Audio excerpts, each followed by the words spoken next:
Hey, we are live. Welcome, everybody. Thanks, Gregory, for the high-quality intro. Keep blowing our budget on graphics. It's good to see everybody. Thanks for turning up. We've got the team from Rainmaker here, and Tim and I, we're really excited to have this chat. These are some cool guys doing an excellent project. So those of you who don't know, we're Yield App. We've recently started our Angel Launchpad. The reason we decided to do a Launchpad was basically because Yield App is a company we've been around for a long time. We're a digital asset management platform, and I think the thing that we do best is we're sort of a due diligence factory. And over the years, we've got a strong network, been around for a long time. A lot of projects come to us, and we know a lot of people in the industry, and it sort of made sense for us to take all of our risk systems that we use across DeFi and legal, everything. We put them all together and we made a Launchpad partnership risk system, if you will.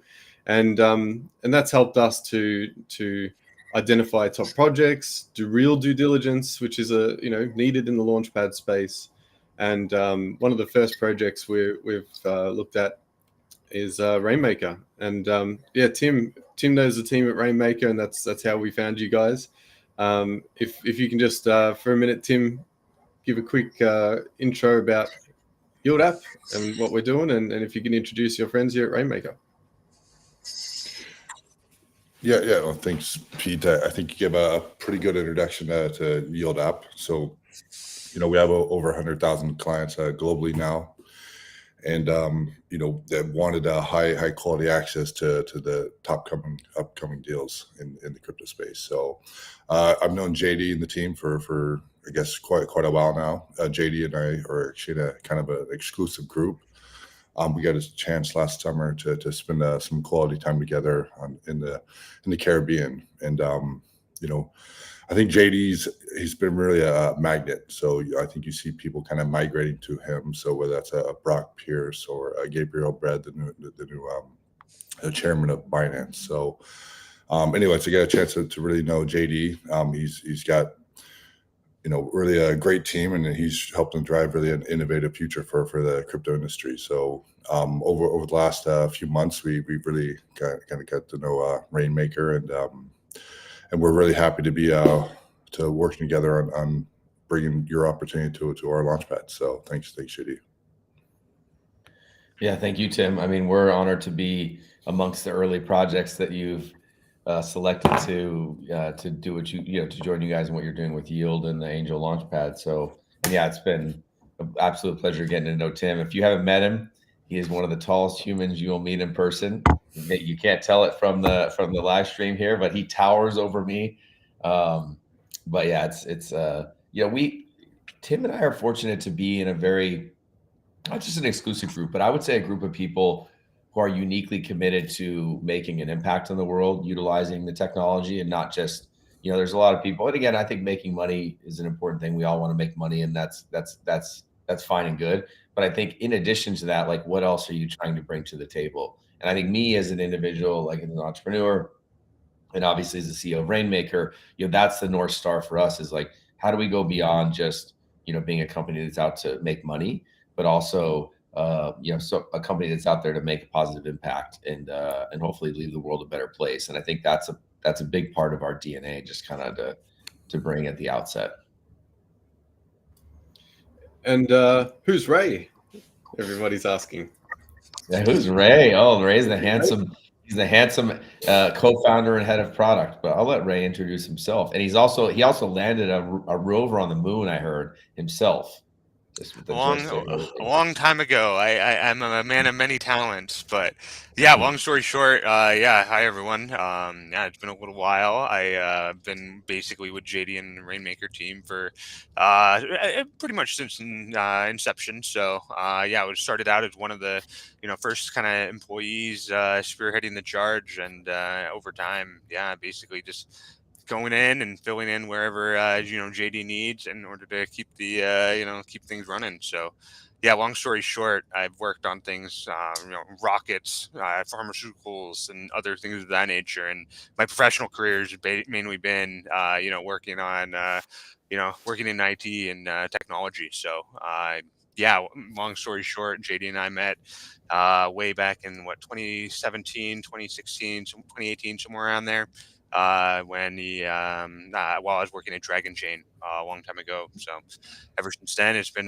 quite a quite a journey. So yeah, happy to be here, and obviously looking forward to getting things open. So I mean, it's only DePIN isn't rocket science, is it? I mean, sorry, I just 2 a.m. joke. What do you want? What do you want? All right, so let's get into it. Everybody wants to get their head around Rainmaker. What are you guys doing? If you can give us your sort of high level intro, so the audience can start to understand what it is you guys are building, and we'll go through in depth what Rainmaker is all about.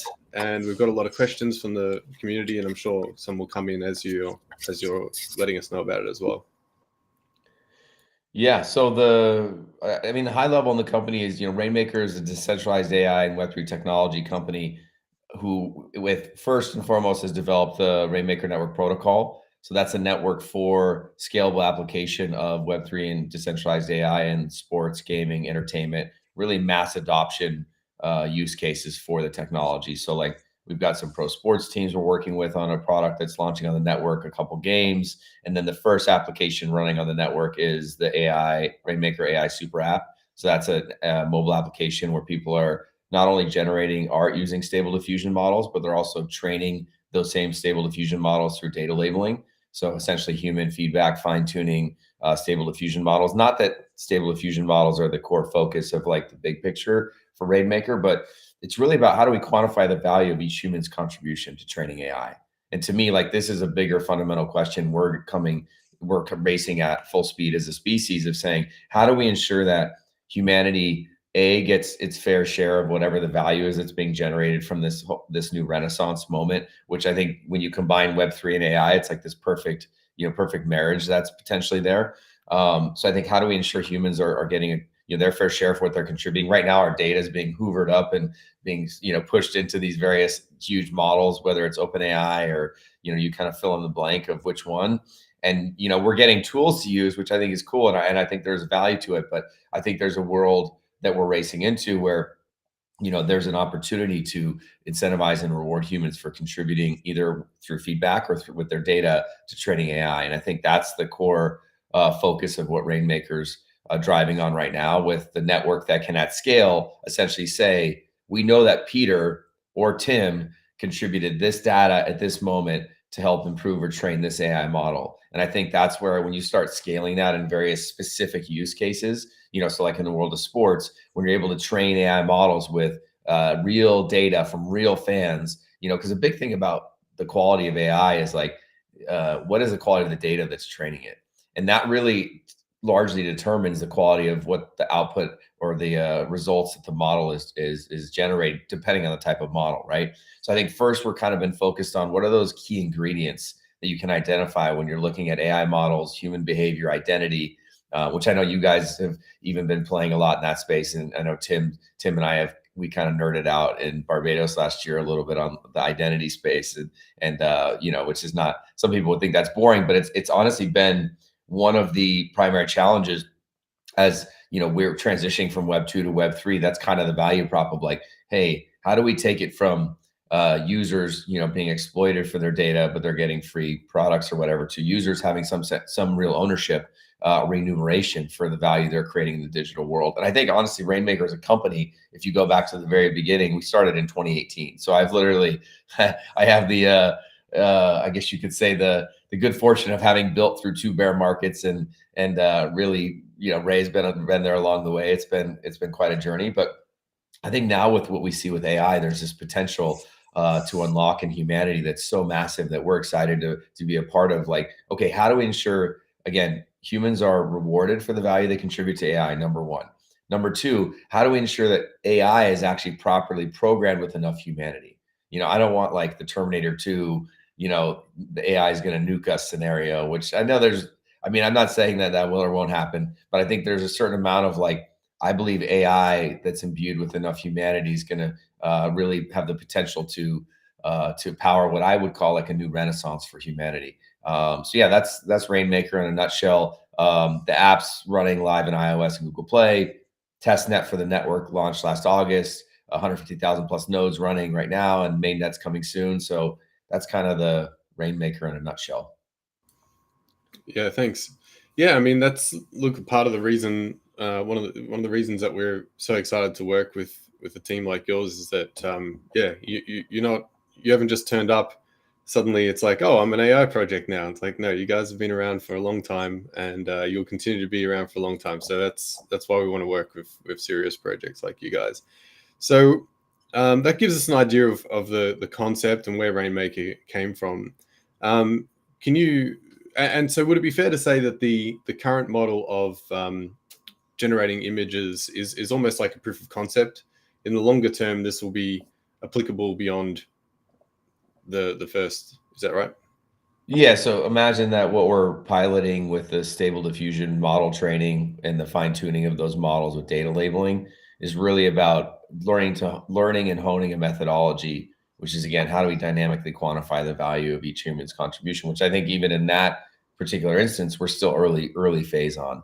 But I think we're also have an eye towards, what types of models can be trained with that high quality user data that can be really generated in a more distributed manner at scale.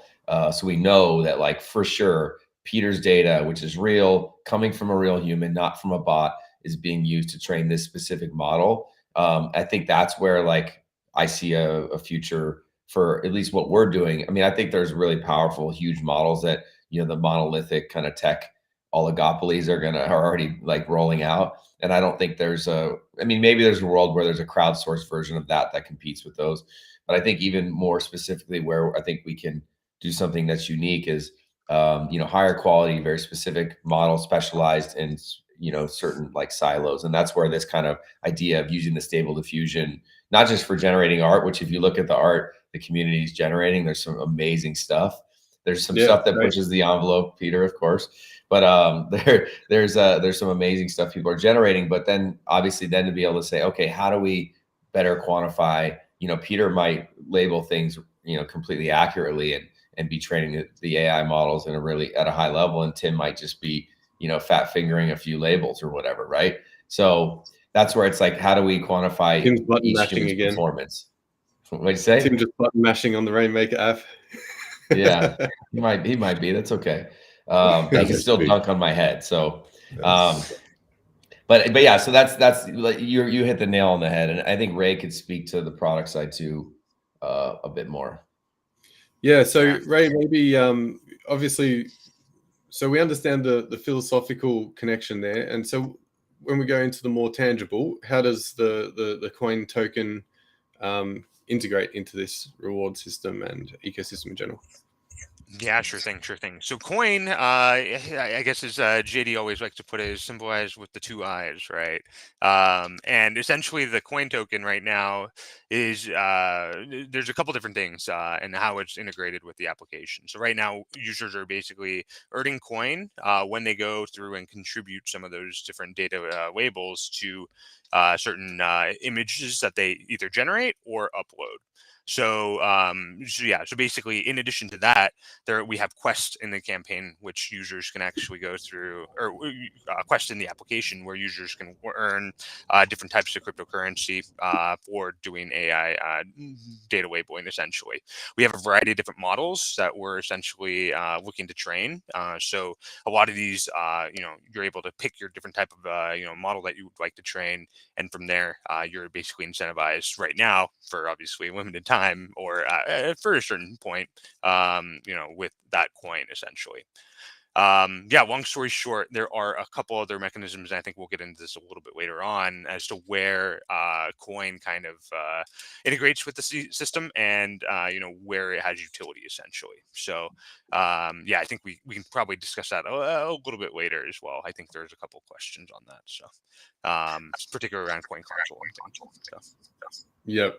And my understanding of the AI space is probably quite limited, but I do get the impression that having knowledge in targeted niche areas is where it's at, right? There's many options in terms of just general LLM stuff, but when it comes to actually having a use case, many projects, many initiatives will need a specific set of information, and you can integrate that into Rainmaker, right? So then people can focus that knowledge and help to teach a model a specific niche. Would that be fair to say?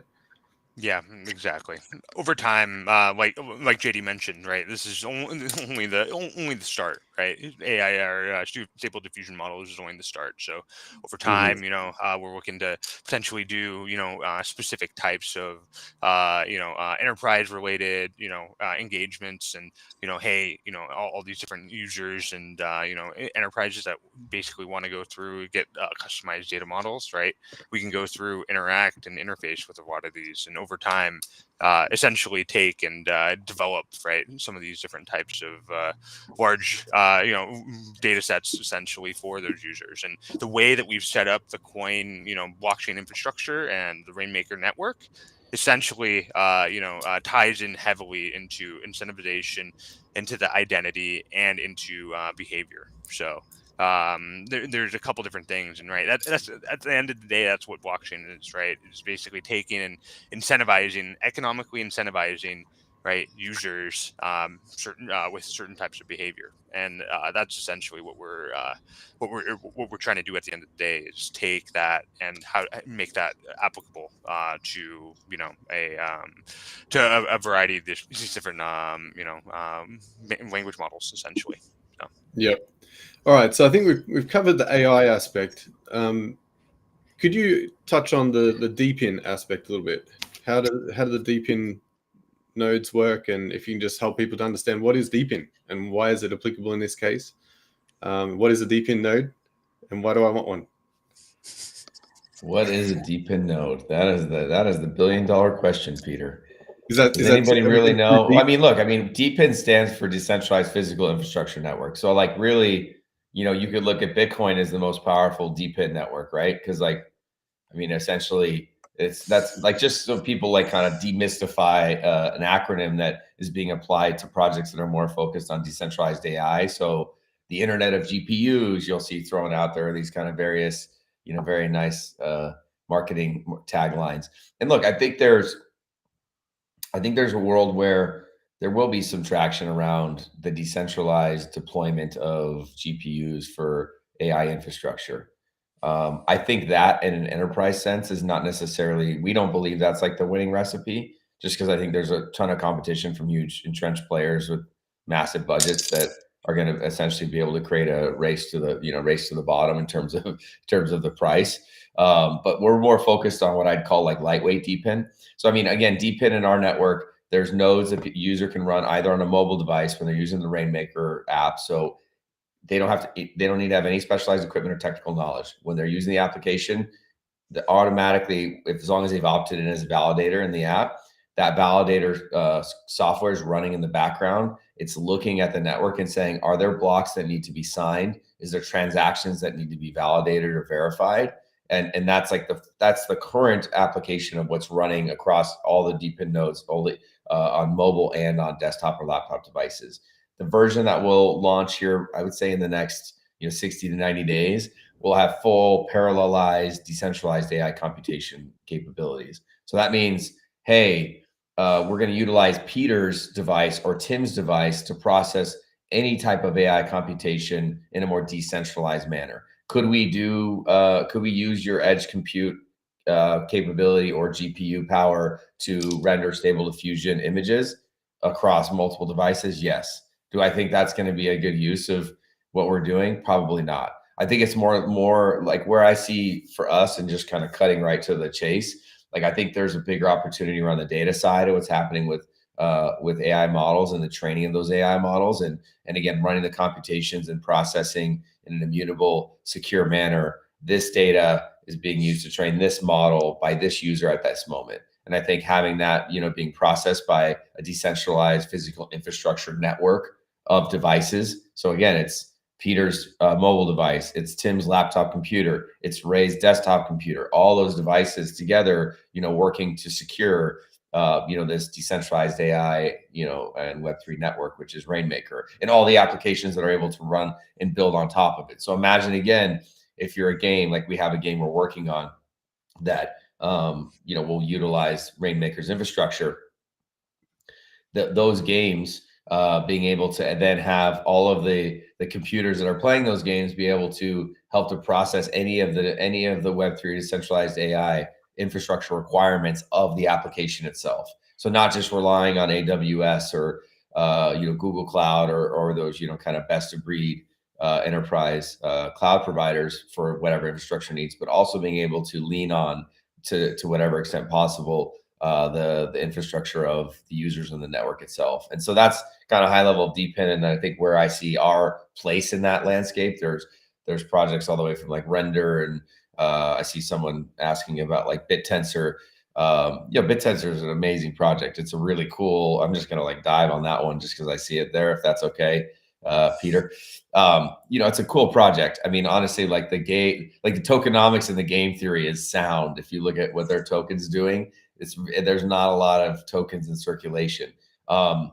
I don't know, like if I see, where is the BitTensor network going to actually fit in relative to like the adoption of AI and decentralized AI systems?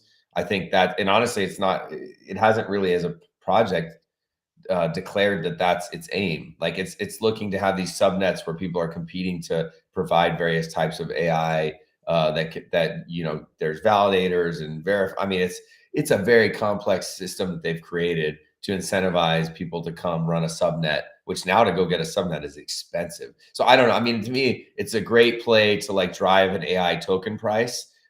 There's a lot of interesting innovation, or like I want to say, like it's a sandbox for like testing and building and creating a lot of cool stuff.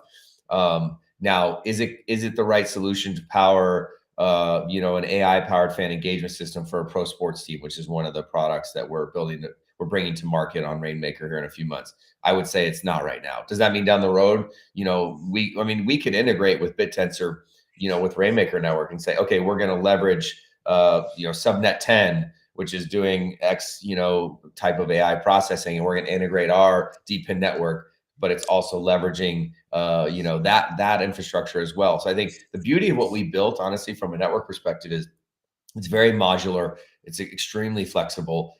Smart contracts coded in languages, not Solidity and Rust, but really any language. So, and that's one of our CTO, who we can bring on the next AMA. That's his kind of claim to fame, or one of them was that he kind of patented this idea of doing smart contracts in other languages, as well as like blockchain interoperability. So the network has amazing capabilities in terms of being flexible around even what identity solutions we're using. Like we have our own DDID technology that powers a lot of what's happening on Rainmaker, but we very easily could plug in, let's just say tomorrow, the entire crypto landscape decided like this is the identity standard and this is what everybody's using.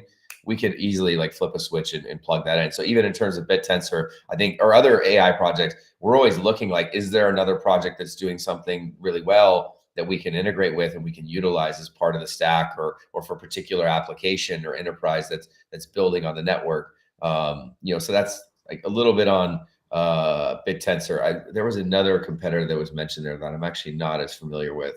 But I know some of there's no centralized BitTensor people, at least allegedly, but I know some of the top like moderators and people running subnets and running validators and stuff there. So I know a bit more about that project. Yeah.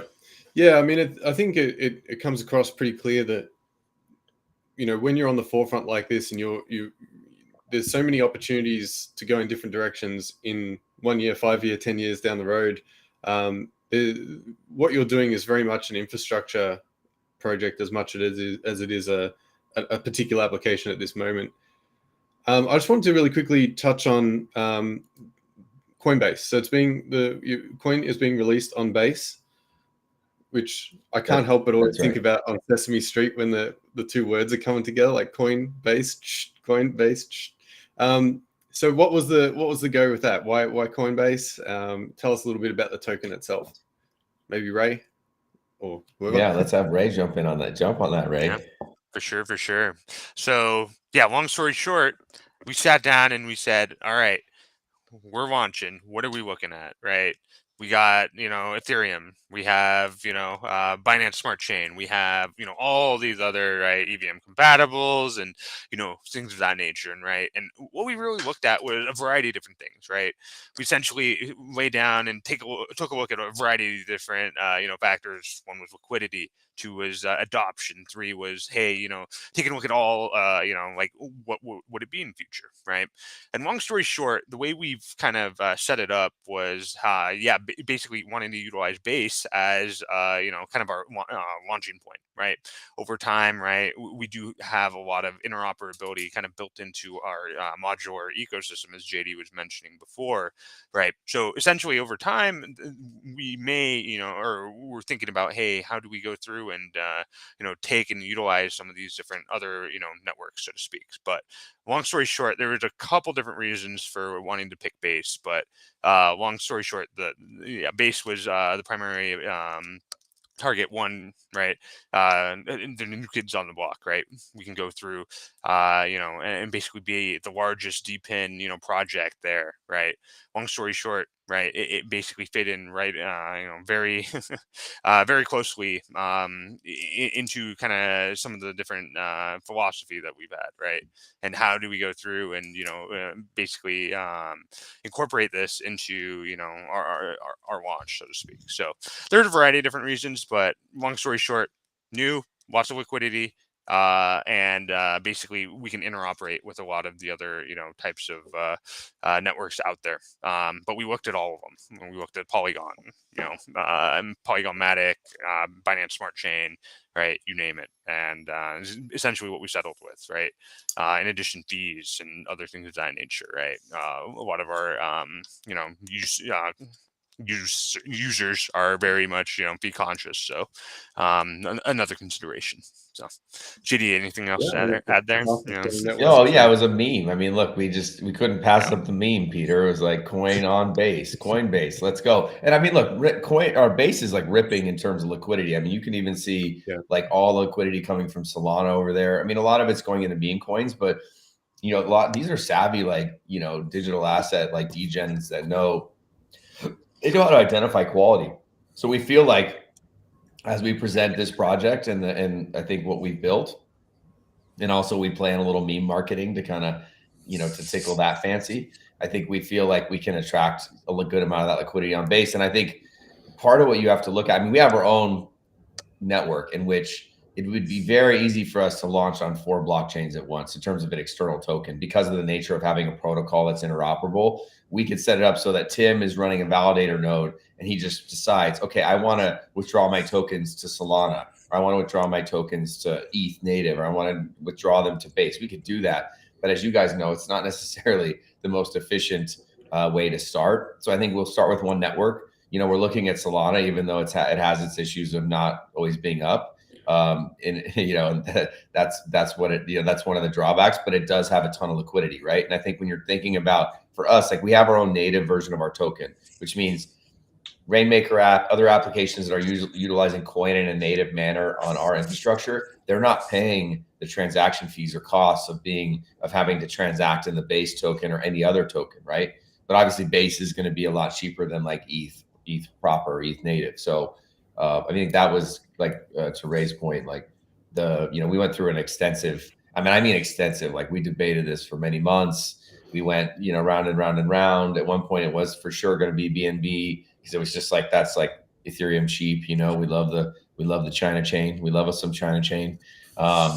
But at the same time, it's like, you know, and I think there's some good things about BNB chain, but we ultimately were like, hey, look, in talking to even a lot of investors, we got feedback from as we were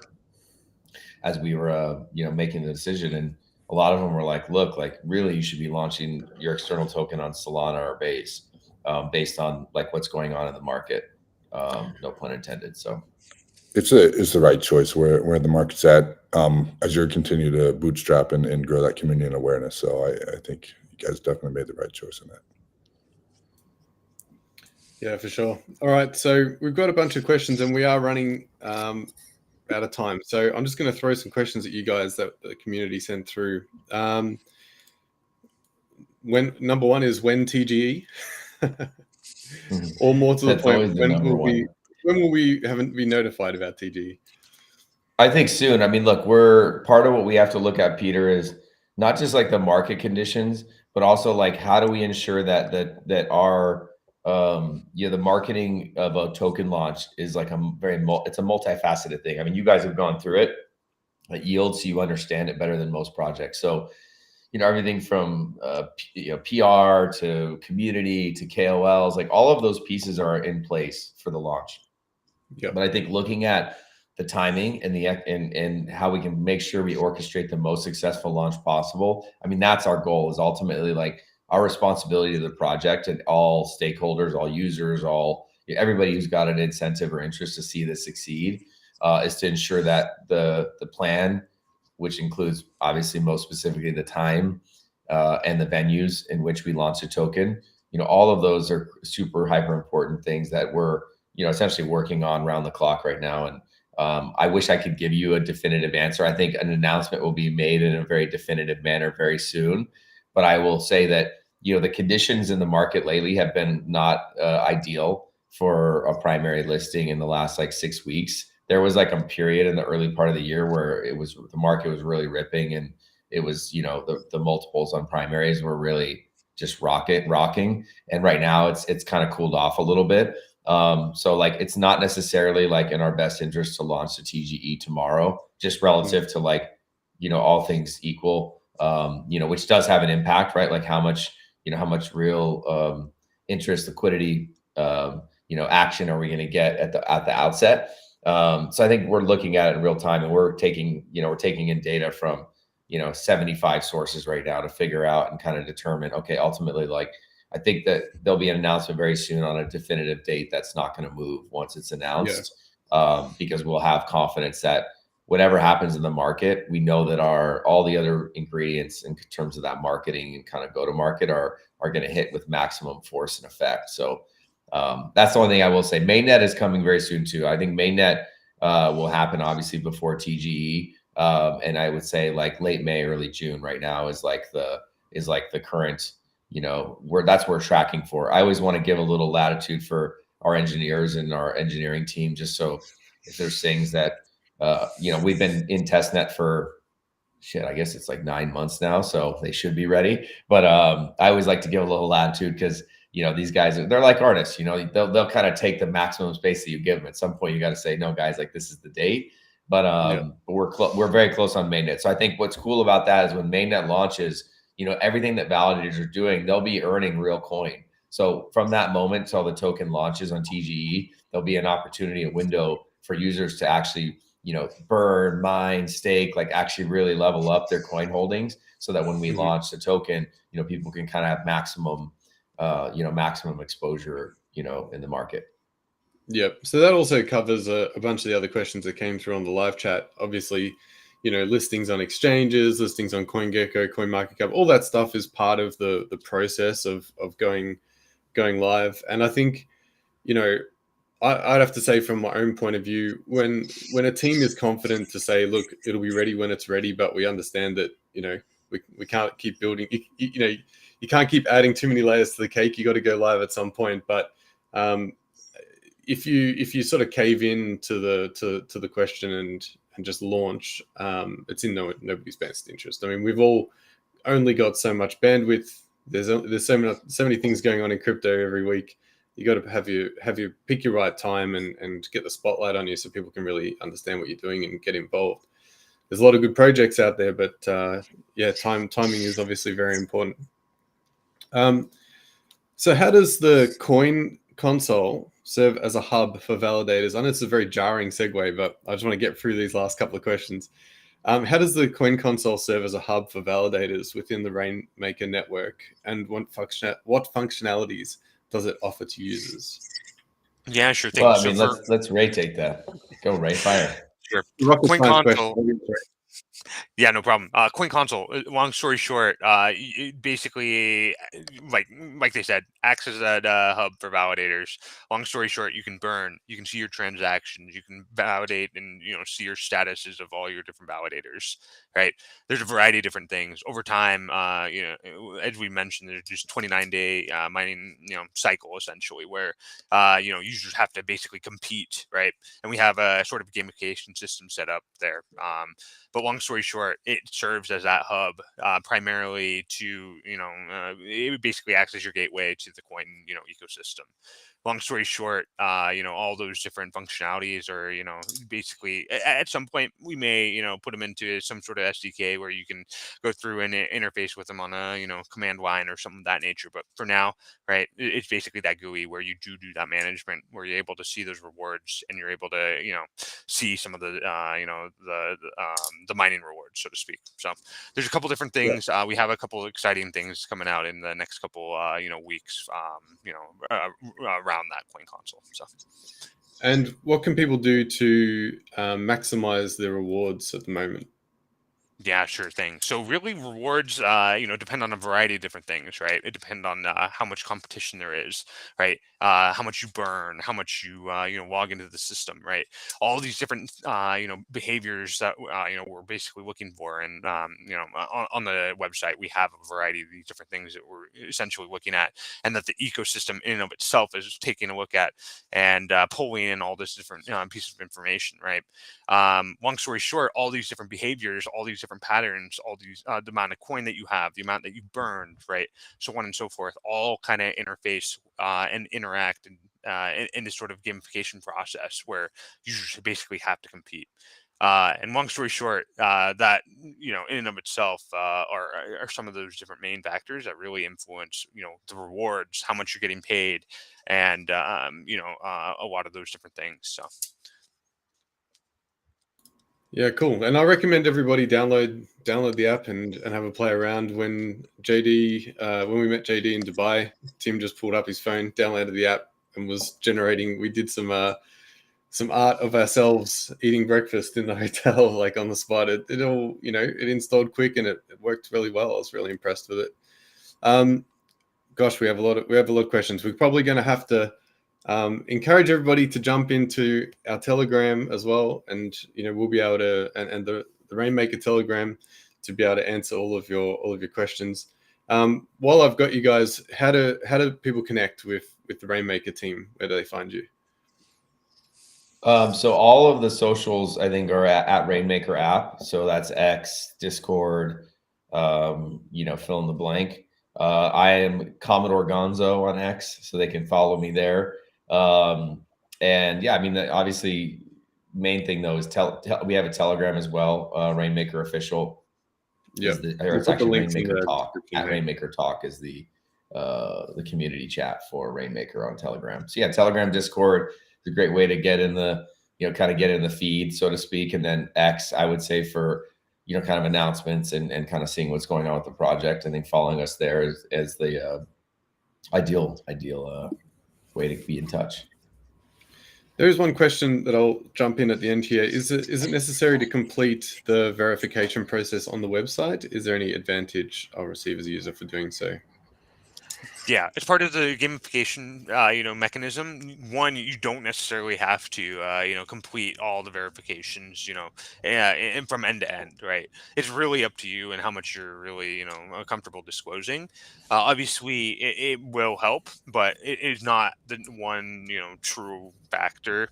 There's a multitude of different factors, as we mentioned. It's multifaceted, and there's a variety of different types of, ways to basically be involved. Long story short, it is it is a good mechanism, so it does weigh in your favor to do so, but it is not necessary. Makes sense. All right, so we're going live with the round on the Yield App Angel Launchpad starting tomorrow. Just to recap, so people understand how it works, we've tried to address some of the, I guess, pain points of launchpads. One of the main ones being, these launches can sell out in 20 seconds, kind of thing, and I think a lot of people are kind of sick of the lottery ticket systems and all this kind of stuff. So what we've done on the Yield App Launchpad is a little bit different. You've got 1 week to pledge, and everybody will get in. Obviously, over the course of that week, at some point, we'll oversubscribe, and then we run a formula over the top of that, and everybody gets an allocation fair to what was raised, and you get a little bit of a refund back on any surplus. So on Yield App, if you're a gold tier, which means you stake 10,000 YLD or more, the maximum you'll be able to pledge is 600 USDT. Diamond tier will get 1,200 USDT as their maximum pledge, and our angels, who are 100,000 YLD plus, have an unlimited pledge amount with a minimum guaranteed allocation of 300 USDT. So we're really happy with the way the Launchpad's going. The participation was excellent on the project we just did, Me3. Everybody is extremely excited about what you guys are doing at Rainmaker, and I think we're in for a big week. Any last thoughts, Tim, from your point? Yeah, absolutely, guys. It's really exciting to work with you. And I think just for the community's sake, you guys have been building for years, and the iterations this has gone through is actually it's impressive to watch, right? And so, I've been an entrepreneur myself for most of my career, and the one thing is you have to keep evolving with the markets and just becoming like a better company and more aligned with where everything is going. And you guys have really been building that out. I think the tokenomic model makes a lot of sense. I think you're one of the few projects that's truly incorporated crypto and AI in a way that's kind of sense and is kind of building this full economic model. So we're really thrilled to be involved, and good luck. Yeah, nice. Last thoughts from you guys before we wrap up? JD? Sorry, can you hear me? Yep.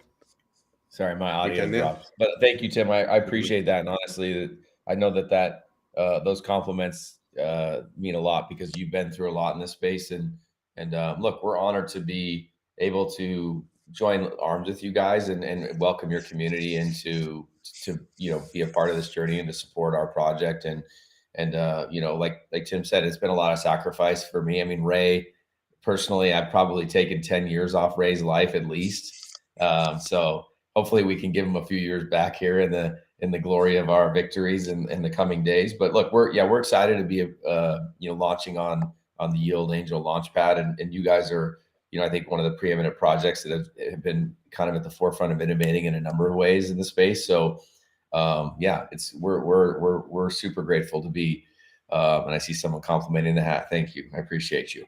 But yeah, thank you again. Thank you again, guys, for having us on, and we're stoked to see this thing take off with Yield. Yeah, thanks, and thanks, Ray, for coming as well. All good projects have a Ray who's had 10 years taken off his life. Big shout out to our CTO, Ray. Yeah, any last words from you, Ray, for the community? There we go, no. Ray Hennessy in the chat. No, yeah, appreciate the community and the support, and thank you, Yield, for taking the time to chat. So thank you. Great.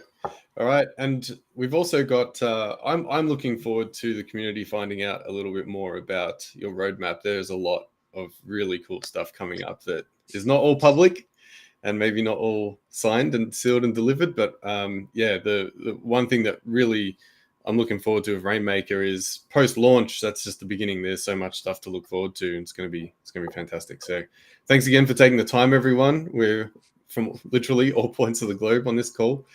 Appreciate it very much, and yep, stay tuned. We'll speak to you again soon. Thanks, everyone.